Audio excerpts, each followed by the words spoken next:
ቢስሚላህ ራህማን ራሂም አልሐምዱሊላህ ወሰላቱ ወሰላሙ አላ ረሱሊላህ ሰለላሁ ዐለይሂ ወሰለም። ባለፈው ፕሮግራማችን ስለ ኢብራሂም ቤተሰቦች እያወራን ቆይተናል። የኢብራሂም ቤተሰቦችን ሉጥ ላይ ደርሰን የሉጥን ታሪክ፣ የሉጥ ህዝቦች እንዴት ዳዕዋ እንዳደረገላቸው፣ የሉጥ ህዝቦች ያመጡትን ከሰው ከቀድሟቸው ከነበሩ ህዝቦች የተለየ ስራን የግብረ ሶዶማዊነትን እንዴት አድርጎ ለማስለቀቅ ሙከራ እንዳደረገ፣ እንዴት እንደታገላቸውና እነሱ እንዴት እንደታገሉት፣ በመጨረሻም ያደረገላቸው ዳዕዋ ምንም ሊረዱትና መልስ ሊሰጡት ስላልቻሉ በመጨረሻም እንደውም እሱን ማባረርና ከዛም አልፎ የአላህ ቅጣት እንዲመጣላቸው ጥያቄ ማቅረብ ሲጀምሩ ሉጥም ወደ አላህ ፊቱን አዝሮ አላህን በጠየቀው በለመነው መሰረት አላሁ ስብሓነሁ ወተዓላ እንደዚህ አይነት ሙጅሪም ህዝቦችን እንዳጠፋቸው፣ ጥፋቱም ለሌሎች አስተማሪ እንዲሆን የጥፋቱ የተሰራበትን ቦታ ምልክት አድርጎ የጥፋቱ ቦታ እንዴት እንደጠፉ፣ በምን እንደጠፉ፣ የት እንደገቡ ሁሉ በመንገር አሁንም ደግሞ መሬት ላይ በተጨባጭ እንድናየው በማድረግ ሰዎች እንዲማሩበት ማድረግ ችሏል ማለት ነው። እና ሁሌ መጥፎ ነገር በነቢያቶች ላይ ያደረሱ፣ አላህ ነቢያቶችን ያስተባበሉ፣ የካዱ፣ መጥፎ ነገሮቻቸውን እንዲተው ጥሪ ያደረጉላቸውን ሁሉ ያልተቀበሉ፣ በመልእክተኞች በአንዱ መልእክተኛ ሲክዱ ሲያስተባብሉ ሌሎችንም ሁሉ እንደ ካዱ ተቆጥሮ በእነሱ ላይ የደረሰው ደግሞ ለሌሎች እንዲያስተምር እየተደረገ ቆይተዋል ማለት ነው። የሉጥም ከነዚህ አንዱ ነው። ከአሁን በፊት ከነበሩት የኑህ ህዝቦች፣ በኋላም ቀጥለው ከመጡት የአድ ህዝቦች፣ እንዲሁ ከዛም ቀጥሎ የመጡት ደግሞ እንደ የሰሙድ ህዝቦች እንደጠፉት ሁሉ የሉጥም ህዝቦች እንደውም ከነሱ የተለየ ሌላ ባህሪ፣ መጥፎ የሆነም ባህሪን አምጥተው ሰዎችን ያበላሹና ጥፋት ውስጥ የገቡ። በዚህ ብቻ አላቆመም። የሉጥ ህዝቦች አላህን መካዳቸውና ግብረ ሰዶም መፈጸማቸው ብቻ ሳይሆን ሌላም በጣም ብዙ መጥፎ ነገሮች ነበሯቸው። መንገድ ላይ ሰዎችን ያግታሉ፣ ጓደኞችን ይክዳሉ። እንዲሁም እንግዳን ደግሞ እንግዳ ላይ ብዙ መጥፎ ስራን ብልግናን የሚፈጽሙ ስለነበሩ ነው። ይህ ሁሉ መጥፎ ነገር ስለነበረባቸው ነው አላህ ሱብሓነሁ ወተዓላ በዚህ ቅጣት የቀጣቸው ማለት ነው። ሙእሚን የሆኑትንና ሙስሊም የሆኑትን ደግሞ አላህ አድኖ ለሌላ ስራ አዘጋጅቷቸው እስልምናቸውን ይዘው ኢማናቸውን ይዘው እንዲቀጥሉ አድርጓቸዋል። በዚህ ያው ከዛ ዘመን ቀጥሎ ያሉት ሁሉ እስከ አሁንም ድረስ በእነዚህ ሰዎች መጥፎ ስራ ተምሮ ስራውን እንዳይቀጥል፣ በክህደት እንደሚያጠፋ ተረድቶ ደግሞ እንዳይከዳ፣ በአላህ እንዳይከዳ፣ በነቢያቶች እንዳይከዳ ሊያደርገን ማለት ነው አስተምሮናል፣ በቁርአኑ ማስቀምጦ ማለት ነው። ከዚያ እንግዲህ አላሁ ስብሓነሁ ወተዓላ ያው በዚህ በኢብራሂም ቤተሰቦች ውስጥ የመጀመሪያ ልጁ ኢስማኤልን ከአሁን በፊት እስማኤል በሀጀር በእናታችን ሀጀር አማካኝነት ተወልዶ ጨቅላ ሆኖ ወደ መካ እንደወሰደውና መካ ደግሞ ምንም የሌለበት፣ ምንም አዘርት፣ ምንም የሰው ዘር የሌለበት ቦታ ላይ ከእናቱ ሀጀር ጋር ያለ ስንቅ በጣም ጥቂት ስንቅን ለጥቂት ቀናት የሚቀሩ ስንቆችንና ትንሽን ውሃ ብቻ ትቶ በአላህ ትእዛዝ ያው ትቷቸው እዛ ቦታ ላይ እንደመጣ ለማየት ሞክረናል።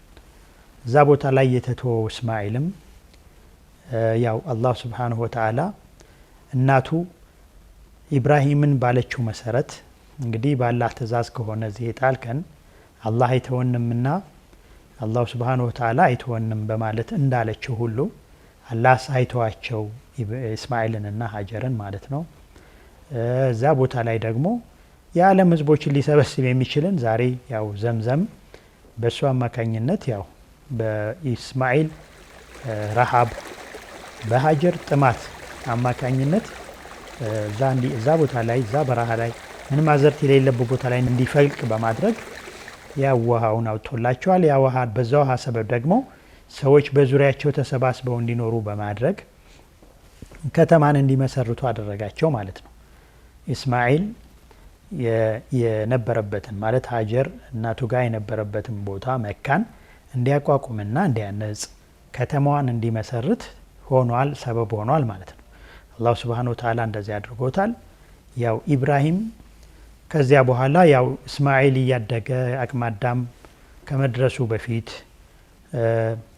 እየመጣ ይጠይቀው ነበረ እና በ13 ዓመቱ አካባቢ በ12 በ13 ዓመቱ አካባቢ አላሁ ሱብሓነሁ ወተዓላ እንግዲህ የሚያጓጓ ያው በሽምግልና የተገኘ የሚያጓጓ ልጅ ሆኖ ባለበት ሰዓት ኢብራሂምም ፍቅሩ ከፍተኛ በነበረበት ሰዓት አብሮት መሮጥ በጀመረበት ሰዓት ለስራ በደረሰበት ሰዓት አላሁ ሱብሓነሁ ወተዓላ ለኢብራሂም ያለው ፍቅር ከፍተኛ ነበርና ፍቅሩ ከአላሁ ሱብሓነሁ ወተዓላ ወደ ሌላ እንዳይሄድ ሞከረው ማለት ነው። አላሁ ሱብሓነሁ ወተዓላ በምንድን ይሄ በሽምግልና አንድዬ ልጁን እንዲያርድ ታዘዘ ማለት ነው። አላሁ ሱብሓነሁ ወተዓላ በፍቅሩ እንዲጋራው ሰው አይፈልግም። በተለይ ለነቢያቶች በተለይ እንደ ኢብራሂም አይነት ነቢይ በጣም ከፍተኛ ለአላህ ቅርብ የሆነው አቢድ ማለት ነው። ስለዚህ ያው በዛ መሰረት ኢብራሂም ፈለማ በለገ ማዐሁ ሰዕይ ቃለ ያ ቡነየ ኢኒ አራ ፊል መናሚ አኒ አዝበሑክ ፈንዙር ማዛ ተራ። እንግዲህ ኢብራሂም ልክ ይሄ መልእክት በደረሰው ጊዜ ልጁን ሊያማክረው ሞከረ። ታዟል እንዲያርደው ልጁን። ነገር ግን ልጁም ደግሞ በአላህ ሱብሓነሁ ወተዓላ እንደሱ ሁሉ ሊመዘገብለት እንዲችልና ከፍተኛ የሆነ ቦታ እንዲሰጠው በመሻት አማከረው።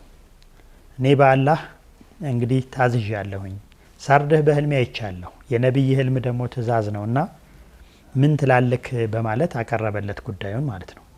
ያው ያኔ እስማኤልም በጣም በተርቢያ ያደገ በእናቱ ሀጀር በአባቱ ኢብራሂም በተርቢያ ያደገ ልጅ ስለነበረ ያ አበቲ ኢፍአል ማ ቱዕመር፣ አባቴ ሆይ የታዘዝከውን ፈጽም በማለት አባቱን አስደሰተ ማለት ነው። አባቱን አስደሰተ። ከዛም በላይ ደግሞ የአላህን ትእዛዝ ተቀበለ ማለት ነው። አባቴ ሆይ ሰተጅዱኒ ኢንሻ አላሁ ሚነ ሳቢሪን፣ ከታጋሾች ሆኜ ታገኘኛለህ አላህ ካለ በማለት እንግዲህ ያው አባቱን አበረታታው ማለት ነው፣ የታዘዘውን እንዲፈጽም። በዛ ሁኔታ ኢብራሂም ያንን የታዘዘውን ነገር ሊፈጽም በተዘጋጀበት ሰዓት አላሁ ሱብሓነሁ ወተዓላ ሁለቱም ልጆች እንግዲህ አባት ልጁን ልጅ ደግሞ ለአባቱ የሰጠውን የአላህን ትእዛዝ ማክበርን ባየ ጊዜ በሁለቱም ላይ ሁለቱም እንደቆረጡና ጉዳዩን እንደሚፈጽሙት ሲረዳ አላሁ ሱብሓነሁ ወተዓላ ሲያውቅ እንደቆረጡ እንደወሰኑ ሲያይ ያው ድሮም ያውቀው ነበር ይሄም ውሳኔና አላሁ ሱብሓነሁ ወተዓላ ለኢስማኤል አዘጋጅቶት የነበረውን ፊዳ ለኢብራሂም በመስጠት መስዋዕት እንዲደረግለትና ኢስማኤል እንዲድን ትእዛዝ ያስተላልፋል ማለት ነው። እና ይሄ በጣም ትልቅ ክብር ነበር የኢስማኤል ለኢስማኤል ታላቅነት ምስክር ነው። ሀቂቃ አባትና ልጅ እየተሽቀዳደሙ ነበር ጥሩን ነገር ለመስራት ወደ አላህ መልካም ለመሆን ማለት ነው። ይሄ በጣም የሚያጅብ መፎካከር ነበረ በልጅና በአባት መካከል። አባት ደረጃ ልጁ እንዲደርስለት ይጓጓ ነበር። ልጅም አባት የአላህን ትእዛዝ ሳይጥስ ደግሞ እርዱን እንዲፈጽም ያበረታታ ነበር። ሰተጅዱኒ ኢንሻአላሁ ሚነ ሳቢሪን እያለ አባቱን ያበረታታ ነበር። ይሄ ትልቅ ከነሱ የአላህን ትእዛዝ ለመፈጸም የነበራቸውን ቁርጠኝነት የሚያሳይ ነበር ማለት ነው።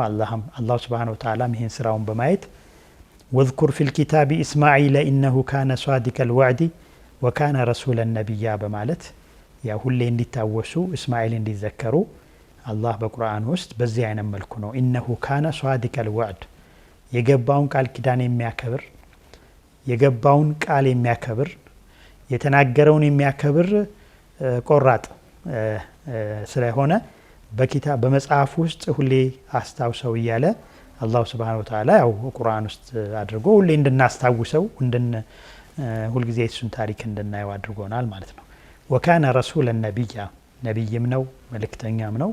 በዚህ ነቢይና ረሱል በመሆኑ ሳቢያም ደግሞ ወካነ ያእሙሩ አህለሁ ቢሶላቲ ወዘካ፣ ቤተሰቦቹን በሶላትና በዘካ ያዝ ነበር። ይሄ የሱ ባህሪ ነበር። ወካነ ዒንደ ረቢሂ መርድያ፣ ከጌታውም ዘንድ በጣም ተወዳጅ የሆነ ባሪያ ነበረና ሁሌ እንድታወሱት እያለ እንግዲህ የቁርአን መልእክት የደረሰውና የሚያነበው ሰው ሁሉ አነሳስቷል ማለት ነው። አላሁ ሱብሓነሁ ወተዓላ ዱዓ ያደርጉ ስለነበረ ይሄ ዱዓ ደርሷል ማለት ነው። እንግዲህ ያው በእርግጥ ኢስማኤል ከመወለዱም በፊት አላሁ ሱብሓነሁ ወተዓላ ወደ አላሁ ሱብሓነሁ ወተዓላ ፊቱን በመዞር ኢብራሂምም ያ ሁሉ ስቃይ ሲደርስበት ከኢራቅ ሲባረር ረቢ ሀብሊ ሚነ ሷሊሒን እያለ ሷሊሕ ልጅ እንዲሰጠው ይለምን ስለነበረ ነው። እንግዲህ ያው አላህም ፈበሸርናሁ ቢጉላሚን ሐሊም ቻይ የሆነ መከራ ሲደርስበት የሚችል ልጅ የሆነን ሰጠ ነው ብሎ የተናገረው። እውነትም መከራ ሲደርስበት የሚችል የሆነን ልጅ ነው አላህ ነቢይ ተወዳጅ ያደረገው ማለት ነው። እንግዲህ ያው ይህንን የእርድ ሙከራ ወይም በላ በዚህ መልኩ ከወጡ በኋላ ነው ኢብራሂም ወደ ኸሊል ወይም ወደ ፈለስጢን የተመለሰው ማለት ነው። ኢስማኤልም እንግዲህ መካን እያለማ መካ ከዘመዶቹ ከጅሩሞች ጋር አብሮ እየኖረ የቆየው ማለት ነው። እንግዲህ ኢብራሂም ደግሞ በኢስሐቅ ተበስሮ ኢስሐቅ የተወለደው ማለት ነው። እንግዲህ በዛን ሰዓት ኢብራሂም ሁሌ እዛ ፈለስጢን ይቆያል ማለት አይደለም። ፈለስጢን ይሄዳል፣ ዳዕዋ ያደርጋል፣ ወደ መካ ይመጣል። በተለያዩ ምክንያት ወደ መካ እየመጣ ልጁንም ይጠይቅ ነበረ እና በአንድ ወቅት ኢብራሂም ወደ መካ ልጁን ሊያይና እንዲሁ ደግሞ እዛ አካባቢ ያለውን ሁኔታ ለማየት መጥቶ ልጁን ቤት ያጠውና ሌላ የልጁን ባለቤት ያገኛል እና ከዚያ እዛ ቤት ውስጥ ከገባ በኋላ ስለ ኑሯቸው ይጠይቃታል። ባልተቤቱን እንዴት ነው እስማኤል የት ሄዶ ነው? ሪዝቅ ፍለጋ ሄዷል ወደ ውጭ ስትለው እንዴት ነው ኑሯችሁ ይላል። ያው አባት የልጁን ኑሮ በዚህ አይነት መልኩ ስለሚከታተል ማለት ነው። እና እንዴት ነው ኑሯችሁ ሲላት ጊዜ ያው አግብቷት የነበረችው ሴት እኛ ኑሯችን ከባድ ነው፣ አስቸጋሪ ሁኔታ ውስጥ ነው ያለ ነው፣ ያው በስቃይ ነው ያለ ነው፣ ኑሯችን ከብዶናል በማለት ኑሮን እያማረረች ለአባቱ ትናገራለች። አንዳንድ የተቸገረ ሰው ያው ኑሯችን ከእጅ ወዳፍ ነው፣ ምንም እንትን የለንም፣ ምቾት የለንም እንደሚለው ሁሉ ማለት ነው። እሷም እንዲህ ካቀረበችለት በኋላ በመጨረሻ ኢብራሂም አለይሂ ሰላም እንግዲያ ልጄ ሲመጣ ስለኔ አሰላሙ አለይኩም በይልኝ፣ ከዚያም በኋላ የቤትህን መቃን ለውጥ ብለዋል ትይዋለሽ አሏት። ይህንን መልእክት ይዛ እሳቸውም ያወጡ ኢብራሂም አለይሂ ሰላም ወደ መጡበት ተመለሱ ማለት ነው። እስማኤል ወደ ቤቱ በሚመለስበት ጊዜ ቤት ልክ ሰው የመጣ ሁኔታን ተረዱና እንደመጣ ቤት የመጣ ሰው አለ ወይ ብለው ሲጠይቋት አዎ የመጣ ሰው ነበር፣ አንድ ሽማግሌ መጥቶ ስለ ኑሯችን ጠየቀን፣ ስለ አንተ ጠየቀኝ፣ ከቤት ወጥቶ ወደ ስራ ሪዝቅ ፍለጋ ሄዷል አልኩት፣ ስለ ሌሎች ነገሮች ያለች ነገር የለም ሲላት አይ ስለ ኑሯችን ዝርዝር አድርጌ ነገርኩት፣ ችግር እንዳለብን፣ ጥሩ ኑሮ እንደማንኖር፣ በችግር እንደምንኖር አስረዳሁት። እሺ ያለች ነገር አለ ባላት ጊዜ አዎ ላንተ ሰላምታን አቅርቢልኝ፣ ከዚያም መቃንህን የቤትህን የበርህን መቃን ቀይር ብሎሃል ብላ መልእክቱን አደረሰች። እስማኤልም ያው የአባታቸውን ባህሪ የሚረዱ አብረዋቸው የኖሩ ስለነበሩ እንግዲያማ የቤቴ መቃን አንቺ ነሽ፣ ስለዚህ የቤቴ መቃን ለውጥ ያለኝ አንቺን ፍቺ ማለቱ ነው፣ ፈትቼሻለሁኝ አሏትና ከቤት እንድትወጣ ተደረገች ማለት ነው። በሌላ ጊዜ እንደዚህ እስማኤል ሁለተኛ ሌላ ሚስት አግብቶ ኢብራሂም ሊዘይሩ አሁንም ከፈለስጢን ወደ መካ ይመጣል። አሁንም ወደ መካ በሚመጣበት ጊዜ እስማኤልን አላገኘውም፣ ወደ ስራ ሄዷል ማለት ነው። ስራ ፍለጋ ሪዝቅ ፍለጋ ሄዷል እና አሁን ያገኘዋትን ሴት ልክ ቀድሞ ያችኛዋንም ጠይቀዋት የነበረውን ቤት እንዴት ናችሁ፣ በምን አይነት ነው ኑሯችሁ፣ እንዴት ነው የሚል የአባት ጥያቄ ጠየቋ ማለት ነው። እቺኛዋ ሴት ያው ኑሯቸው ጥሩ እንደሆነ በጣም ተመችቷቸው እንደሚኖሩ በሰላም እንደሚኖሩ ስታቀርብላቸው ምግባችሁ ምንድን ነው ብለው ሲጠይቋት ምግባችን ውሃና ስጋ ነው፣ እሳቸውም የእሷን ጥሩ እንትን አቀራረብ ባዩ ጊዜ ዱዓ አደረጉላቸው ማለት ነው። በምግባቸው ላይ አላህ በረካ እንዲያደርግላቸው አላህን ለመኑ። ኢብራሂም ያው በዱዓ የታወቀ ነው። በርካታ ዱዓዎችን በማድረግ ይታወቃል። ወደ አላህ በጣም የተጠጋ ነውና በዚህ በምግባቸው ላይ ዱዓ አደረጉላቸው። ከዚያም እስማኤል በሚመጣበት ጊዜ ሰላምታን አቅርቢልኝ፣ ሰላምታን ካቀረብሽልኝ በኋላ የበርህን መቃን ጠብቀው በማለት መልእክት አስተላለፉ ማለት ነው። ኢብራሂም ወደ ሀገራቸው ወደ ፈለስጢን ተመለሱ። እስማኤልም ከነበረበት ቦታ ወደ ቤት ሲመለስ ቤት ውስጥ ያው እንግዳ የመጣ ሁኔታዎችን አየና እንግዳ እንደመጣ ተረዳ። ቤት የመጣ ሰው ነበር ወይ ብሎ በሚጠይቃት ጊዜ አዎ የመጣ ሰው ነበረ፣ አንድ ሽማግሌ መጥቶ ነበረ። ምን አለሽ? ሽማግሌውማ የኑሯችንን ጠየቀኝ። በምን አይነት እንደምንኖር ሲጠይቀኝ በመልካም እንደምንኖር ተመችቶን እንደምንኖር አስረዳሁት። ከዚያ ያስተላለፈው የነገረች ነገር የለም ወይ ሲላት አንተን ሰላምታ እንዳስተላልፍልህና የቤትህም መቃን ደግሞ ጠብቀው ብለዋል አለችው። እሱም የቤቴ መቃን አንቺ ነሽ፣ አንቺን ጠበቅ አድርጌ እንደይዝሽ ነው የታዘዝኩትኝ በማለት ያው እንግዲህ ይቺ ሴት ጋር አብረው በመኖር ከሷም የተለያዩ ልጆችን ወለዱ ማለት ነው። ብዙ ልጆችን ወለዱ፣ አብረዋት ኖሩ። ምክንያቱም ያው የመልካም መገለጫ ስለነበረች። ምክንያቱም ከእስማኤል አለይሂ ሰላም ኢብራሂም ብዙ ነገር ይጠብቃሉና ለወደፊት ለዛ ሊዘጋጅ የሚችለው ስስታም ባህሪ ያላት እንደዚህ አላህን የምታማረር ሴት አብረው እንድትኖር አልፈለጉም።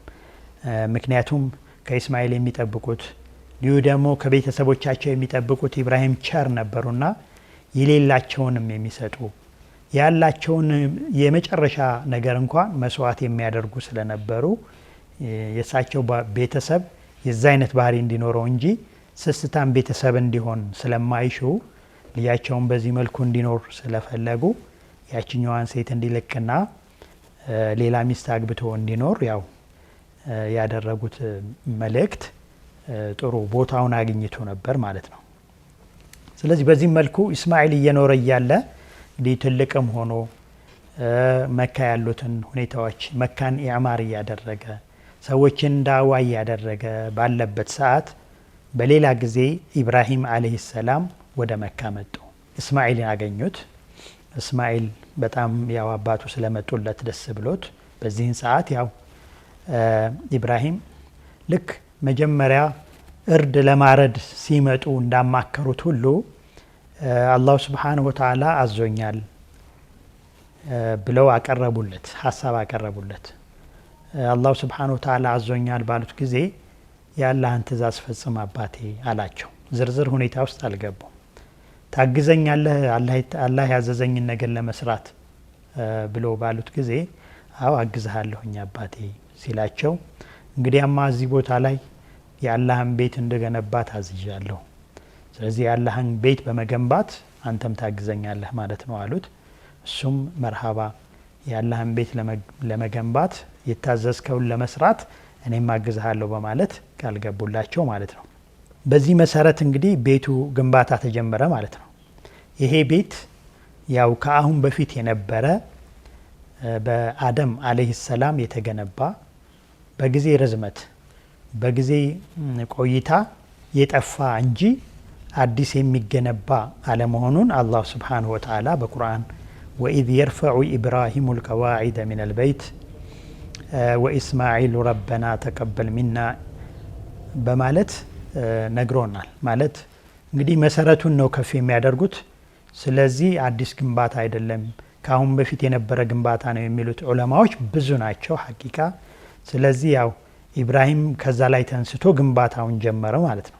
ኢብራሂም እንግዲህ ከመሰረቱ ተንስቶ ነው የሚገነባው። ልጁ እስማኤል ያግዘዋል። ይሄ ቤት በጣም ሰፊ ቤት ነው፣ ትልቅ ቤት ነው። ይህን ግንባታ የሚፈጽሙት ሁለት ሰዎች ናቸው።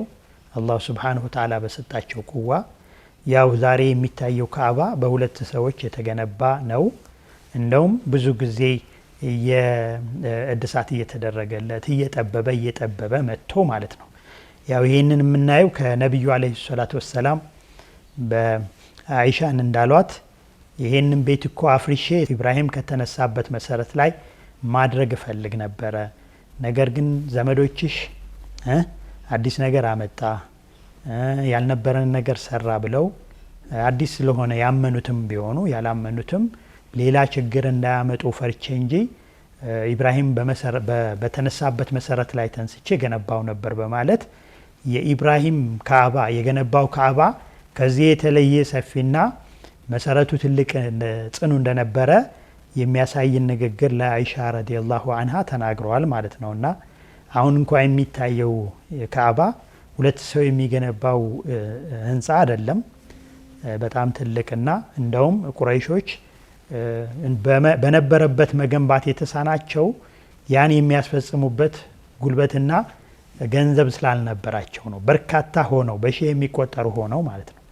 ግን ኢብራሂምና ኢስማኤል ሁለታቸው ሆነው ነው እንግዲህ ይሄንን ቋጥኝ ሰንጥቀው መሰረት ጥለው የገነቡት ማለት ነው።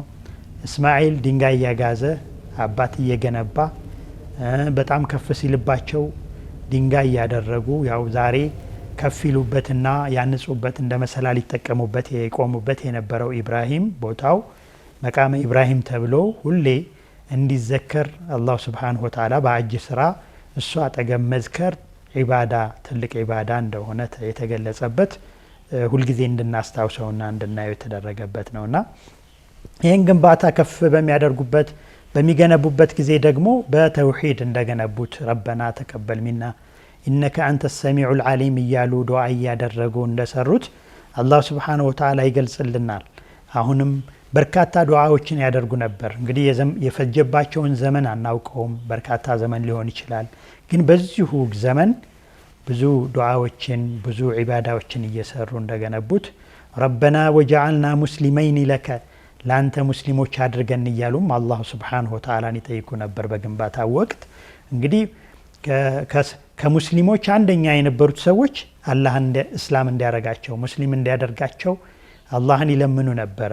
እንግዲህ እኛ ሁሌ ሙስሊም እንድንሆን አላህን መጠየቅ እንዳለብን የሚያሳየን ይሆናል ማለት ነው። ምክንያቱም አንድ ጊዜ ሰልመናል ተብሎ አይደለም ጸጥ ማለት የለም ማለት ነው። እንግዲህ የሙስሊሞች መታወቂያ የሙስሊሞች መለያ ወአና አወሉ ሙስሊሚን እያሉ የነበሩት ኢብራሂም እንኳ ዱዓ ያደርጉ ነበር። ረበና ወጀዐልና ሙስሊመይን እያሉ እኔንና ልጄን ሙስሊም አድርገን እያሉ አላህን ይለምኑ ነበር። እንዲሁ ለዛ ደግሞ ለዛም ብቻ ሳይሆን ወሚን ዙርየቲና ኡመተ ሙስሊማ የእኛን ዘር ማንዘሮች የእኛን ዘሮችም እንደዚሁ ሙስሊም ኡማ ሙስሊም ህዝብ አድርጋቸው እያሉ አላህን እየለመኑ ነበር ግንባታውን የፈጸሙት ማለት ነው። ኡመተ ሙስሊመተን ለከ ወአሪና መናሲከና ኢባዳችንን አምልኮታችንን ደግሞ አሳየን፣ በምን አይነት መልኩ አንተ እንደምትወድ አሳየን፣ ምን አይነት ስራ እንደምትወድ አሳየን፣ አፈጻጸማችንን ንገረን እያሉም ይለምኑ ነበር ማለት ነው። ወቱብ አለይና ኢነከ አንተ ተዋቡ ረሒም አንተ ደግሞ ማሪና አዛኝ ሆንክ ጌታ ነህና ማረን እያሉ ይሄም መልካም እየሰሩ ይሄንን ጥያቄ ያቀርቡ ነበር። ይሄ እንግዲህ መልካም ሰውየው በሚሰራበት ጊዜ ወደ አላህ መመለስ አለበት። መልካም በሚሰራበት ጊዜ አላህን መለመን አለበት። መልካም ሰርቻለሁኝ ብሎ እንዳይተማመንና እንዳይቆም ማለት ነው። ረበና ወበዓት ፊህም ረሱለን ሚንሁም ለልጆቻቸው ለሳቸው ለልጃቸው ወይም ለዘር ማንዘራቸው ብቻ ሳይሆን ደግሞ ለሚቀጥለውም ትውልድ ለቀጣዩ ትውልድ ደግሞ ከነዚህ ከቀጣይ ትውልድ ህዝቦች ውስጥ በእነሱ ውስጥ ደግሞ እነሱን የሚመራ ሰው ነቢይ ለነሱ ጥሩ የሆነን ሰው ቀስቅስላቸው ላክላቸው እያሉም ዱዓ ያደርጉ ነበር። የትሉ አለይሂም አያቲክ ያንተን ቁርአን የሚያነብ ወዩዓሊሙሁሙል ኪታብ ቁርአንን የሚያስተምር ወልሕክማ ሕክማንም የሚያስተምራቸው ሐዲሱን ሱናውን የሚያስተምራቸው ወዩዘኪህም ኢነከ አንተል ዐዚዙል ሐኪም እነሱንም ተርቢያ የሚሰጣቸውና በተርቢያ ላይ ለውጥ እንዲያመጡ ጥረት የሚያደርግን ላክላቸው እያሉ እንግዲህ ዱዓ ያደርጉ ነበር ማለት ነው። ይሄ ዱዓ እንግዲህ እስከ ጫፍ ድረስ እስከኛ ነብይ ድረስ ደርሷል ማለት ነው። እና ከዛም በኋላ ፈጅዐል አፊደተ ሚነ ናስ ተህዊ ኢለይሂም ለኢስማኤልና ለሀጀር ያደረጉትንም ዳዋ ዱዓ እንዲሁ ደግሞ እዛ ሀገር ለሚኖሩ ሰዎች አድርገዋል ማለት ነው። የሰዎች ልቦና ወደ እነሱ የሚሳብ ወደ እነሱ የሚዘነበል አድርገው መካን የሚወዱ ካዕባን የሚወዱ አድርጋቸው እያሉ ዱዓ ያድርጉ ነበር ማለት ነው። እኔንና ልጄን ጣዖታትን የማንገዛ ከጣዖታት የምንርቅ አድርገን ይህንንም ከተማ ይህንንም ሀገር እንዲሁ ደግሞ ሰላም ያለው ደህንነቱ የተጠበቀ አድርገው እያሉ ሁሌ አላህን ለምነው ነበር ማለት ነው። ነቢያችን አለይሂ ሰላቱ ወሰላም የነሱ ዱዓ ውጤት ናቸው እና ነቢያችን አለይሂ ሰላቱ ወሰላም የነሱ ውጤት ናቸው።